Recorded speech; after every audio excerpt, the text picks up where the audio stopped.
26 के बाद में एक बहुत बड़ी ताकत के साथ उभरेगा और चलेगा। लोगों को विश्वास नहीं होता था, अब आप अपनी आंखों से देख रहे हैं। उतार चढ़ाव आते हैं। कल एक वो पल आया और उसमें यहाँ के जो साथी थे, विशेषकर राकेश टिकैत साहब, उन्होंने बहुत बढ़िया भूमिका निभाई और साथ में बाजवा साहब और बाकी जितने साथी थे, बहुत धैर्य से, बहुत हौसले के साथ, बहुत समझदारी से कल उन्होंने अपना जो फर्ज निभाया, जिसका नतीजा आज आप देख रहे हैं। और इसके लिए भी मैं धन्यवाद आप सबको दूंगा, क्योंकि जिस तरह से यहाँ की सारी घटनाओं को, कल के सारे घटनाक्रम को आपने दिखाया, मीडिया सोशल मीडिया से वायरल हुआ और फिर मैंने अपने फेसबुक लाइव पे 9:40 से करीब आधा घंटे के जो किया मैंने, उससे ये जो सारी चीज़ें हुई, ये उसका नतीजा।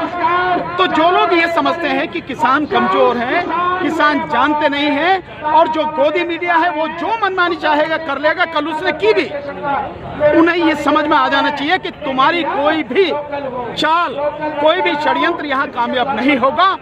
ये आंदोलन दिन प्रतिदिन और मजबूत होता चला जाएगा और अभी आंदोलन जन आंदोलन का रूप ले चुका है। आज का जन सैलाब आपको सामने दिख रहा है। किसान एकता जिंदाबाद, किसान एकता जिंदाबाद। नारे मत लगाना। आज जिस तरह से बीजेपी के कुछ लोग यहाँ पर आए, बीजेपी विधायक के भी आने की खबर, उस घटनाक्रम को किस तरह से देख रहे हैं? नहीं, इस पर देखिए, आप लोकतांत्रिक देश में, और वो उस सरकार के लोग हैं जो सरकार के मुखिया ये कहते हैं सबका साथ, सबका विकास और सबका विश्वास। तो क्या ये गुंडागर्दी से ये विश्वास जीतोगे आप? इसी तरह से सबका साथ लोगे आप या सबको साथ दोगे आप कि सरकार आपके साथ में है? यदि सरकार आपकी है तो पुलिस वाले हैं, पैरामिलिट्री फोर्सेस वाले हैं और आप आके, विधायक आके अपने 100-200 गुंडों को लाके, और यहाँ पे क्या मतलब कत्लेआम कराने का इरादा था? क्या गुंडागर्दी करवानी थी? इससे ज्यादा दुखद और क्या होगा?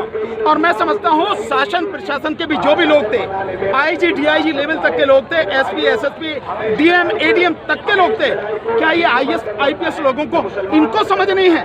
तुम कानून की जो सारी स्थिति है उसको नहीं समझते हो?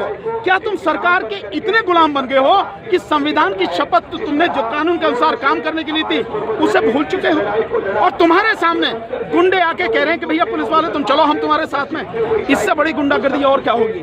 कानून का इससे बड़ा मजाक और क्या होगा?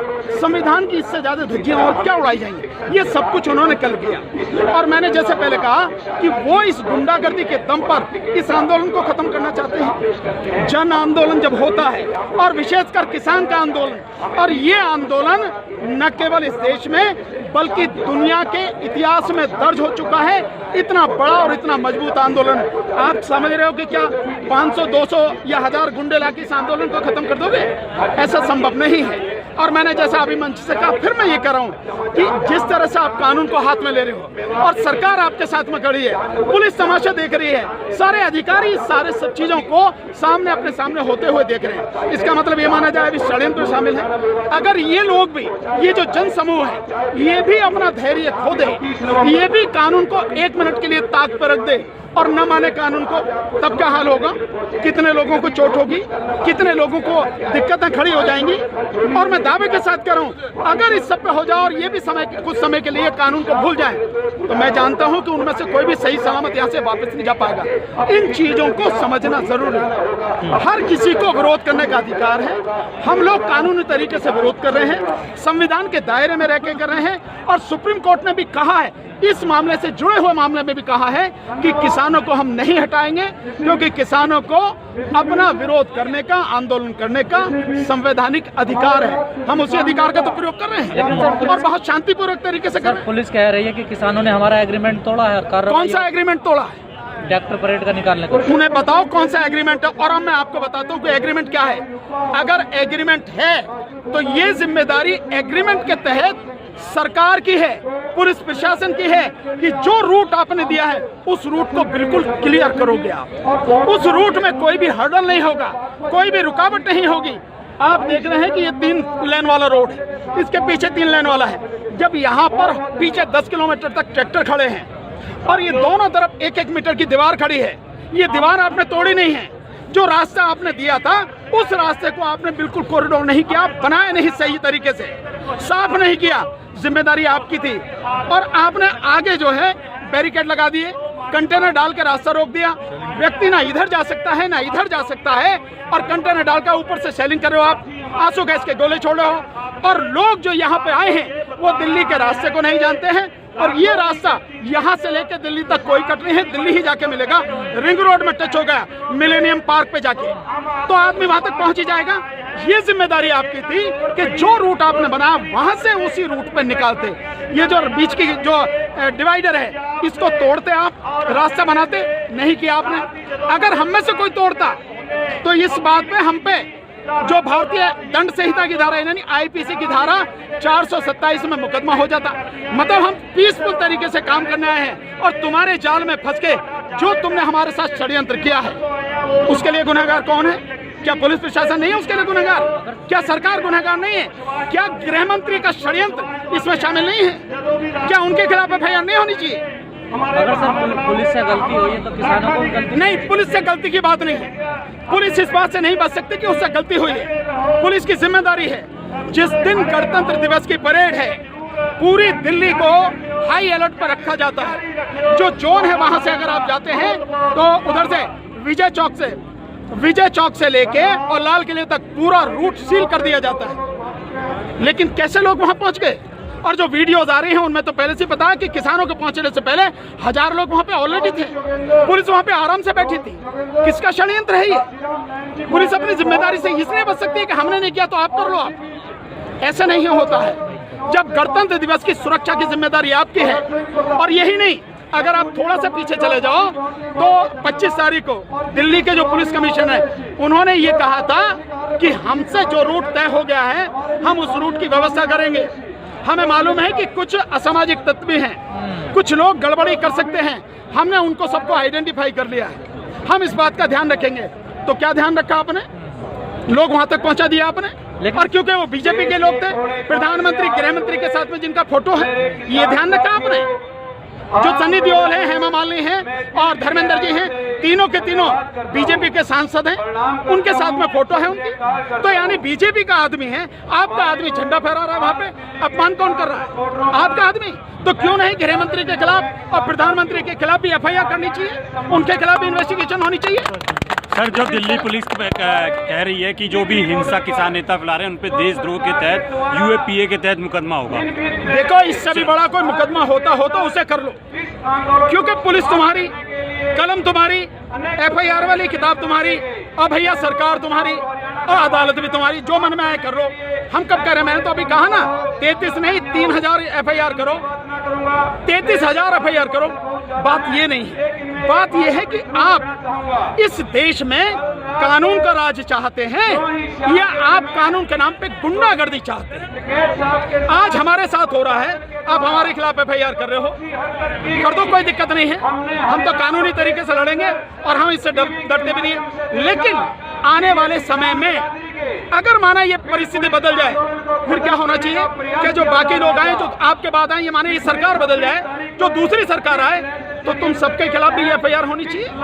देशद्रोह वाली, देशद्रोह भी नहीं है वो, जो धारा 124 है वो है राजद्रोह। राजद्रोह और देशद्रोह में जमीन आसमान का अंतर है। लेकिन यूएपीए कानून जो इन्होंने बनाया है, जो एनएसए कानून है, उनका ये मिसयूज करते हैं और बेगुनाह लोगों के खिलाफ में एफआईआर करते हैं। आप मुझे बताइए, अभी बोल के गए हैं यहाँ पे योगेंद्र यादव जी जैसा कोई सीधा व्यक्ति होगा क्या?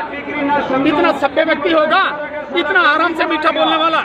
मेरे जैसा होता तो मैं मान लेता, लेकिन योगेंद्र यादव जी जैसा व्यक्ति, गुरनाम सिंह चढ़ूनी जैसा व्यक्ति, बलवीर सिंह राजेवाल जैसे व्यक्ति, ये लोग तो मतलब कहना बोल ही नहीं सकते। आप उन लोगों के खिलाफ जो हर तरह से शांति व्यवस्था बनाए रखने के लिए रात दिन एक कर रहे हैं और जिन्होंने शांति व्यवस्था बनाए रखी है उनके खिलाफ एफआईआर कर रहे हो, थोड़ी शर्म तो आनी चाहिए। और जो इस षड्यंत्र में शामिल हैं वो आपने खुले छोड़ रखे, उनके खिलाफ कुछ नहीं। तो ये जो की गई है ये एक सोची समझी साजिश के तहत है। जैसा अभी आपको बताया गया कि पहले प्रेस के माध्यम से बदनाम करते हैं, फिर गुंडों को भेजते हैं और फिर पुलिस को भेजते हैं और उसके बाद में ये कानूनी कार्रवाई वकीलों के माध्यम से होती है। ये इनका ढंग और तरीका है इस आंदोलन को दबाने का। लेकिन मैं आपके माध्यम से कहना चाहता हूँ, ये जो चाहे कर लें, इनके पास और भी कुछ तरीके हों वो भी अपना लें। ये आंदोलन ना तो रुका है, ना झुका है, ना टूटा है, ना आगे भी ना झुकेगा, ना रुकेगा, ना टूटेगा, और 1 मिलीमीटर भी पीछे नहीं हटेगा, आगे बढ़ेगा और जीत के बाद ही रुकेगा, उससे पहले नहीं। लेकिन सर ये तो आंसू समंदर में तब्दील हो गए। कौन? टिकैत साहब के आंसू तो समंदर आप देख सकते हो हमारे एक एक नेता का आंसू कितना कीमती है। अब आप समझ लो, आप अगर सारे नेता ही थोड़ी देर के लिए रो दें, उनके थोड़े थोड़े आंसू आ जाएं, तो आप समझ लीजिए पूरा देश यहाँ पे दिखेगा। पूरा देश हिल जाएगा। दिखेगा ना, दिखेगा।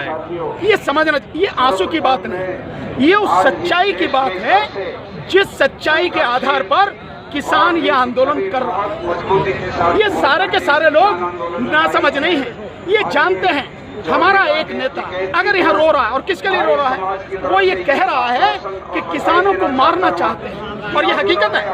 केवल किसानों को नहीं, मैं तो कह रहा हूँ पूरे देश की जनता को मारना चाहते हैं, तबाह करना चाहते हैं। और मैंने आपको बताया भी, हर बार बताया, समझाया है।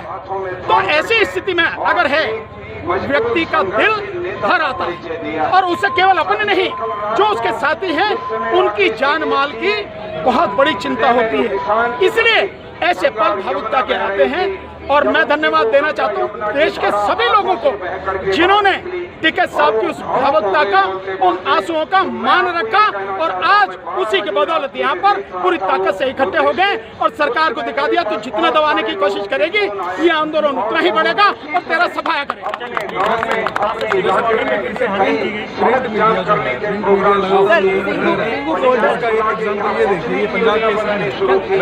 भाई साहब 2 मिनट दें, उसके बाद दिखा लीजिएगा। अभी इंटरव्यू फोटो क्या कह रही है सर? ये फोटो देखिए किस एंगल से ली गई है। इसको फ्रंट पेज पे अगर प्रिंट नहीं किया छापेगा तो क्या इसका? नहीं, देखिए जो मीडिया है, प्रिंट हो या इलेक्ट्रॉनिक हो, वो तो अपनी हरकतों से बाहर आएगा ना, उसके विषय में सोचना है। वो तो ऐसे सर सिंगू बॉर्डर पर आज मामला हुआ है, कहा जा रहा है जो घटना कल यहाँ हुई, स्थानीय लोग बताए जा रहे हैं सर, मीडिया के जरिए, मेन स्ट्रीम मीडिया के जरिए। देखिए जो मेन स्ट्रीम मीडिया, कल आपने देखा होगा जब साथी चले गए तो जो टेंट लगे हुए थे, होल्डिंग, स्वाभाविक है उनको वहां से हटाना था और हटा के एक जगह रखना था, लेकिन उन्होंने दिखाया सब टेंट उखड़ गए, सारे किसान चले गए, कहीं भी नहीं रहा कुछ भी, बस आंदोलन खत्म।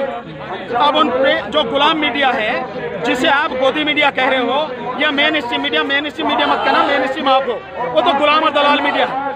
उस मीडिया को यहाँ के दिखाओ कि ये उखड़ गया है या और भी जबरदस्त तरीके से जम गया है। उसका काम यही है, क्योंकि वो गुलामी करता है, वो बीजेपी का और मोदी सरकार का प्रवक्ता बन के काम करता है, जो उसका काम नहीं है। इसीलिए वो बेईमान हो चुका है, ईमान उसने गिरवी रख दिया है, बेच दिया है। उस मीडिया की कोई चिंता करने की जरूरत नहीं है। और रही उसकी जो वो दिखा रहा है कि लोकल आदमी है, लोकल नहीं है, हम सब जानते हैं वो सारे के सारे बीजेपी और आरएसएस के गुंडे हैं, हम सब जानते हैं सारी चीजों को, तो हमें बताने की जरूरत नहीं है। मैं तो आप सबका धन्यवाद दूंगा, आप जाके कवर करो और दिखाओ कि भैया ये लोकल हैं, और उनसे पूछा भैया घर का पता बता दे, कहाँ है तेरा, कहाँ पे रहता तू सिंगू बॉर्डर पे, कहाँ पे रहता नरेला में, उनसे पूछो आप, नहीं है, क्योंकि वो आरएसएस और बीजेपी के बाहर चलाए हुए गुंडे। सर आखिरी सवाल, आंदोलन को अब किस ओर देखते हैं? बहुत बढ़िया, बहुत मजबूती से बढ़ेगा, और जो आज आप देख रहे हो, अब इससे कहीं ज्यादा मजबूती से आंदोलन ये आगे बढ़ेगा। और केवल यही नहीं, सिंगू बॉर्डर का आंदोलन भी और तेज होगा, जो टिकरी बॉर्डर का है वो भी बहुत तेज होगा, और अब शाहजहांपुर बॉर्डर वाला भी आंदोलन बहुत तेज होगा, क्योंकि किसान ये जान चुका है ये सरकार गुंडागर्दी के दम पर सबको तबाह करना चाहती है, और किसान ये होने नहीं देगा, मजदूर इसे होने नहीं देगा, इस देश का युवा इसे होने नहीं देगा, वकील, प्रोफेसर, डॉक्टर इसे होने नहीं देगा।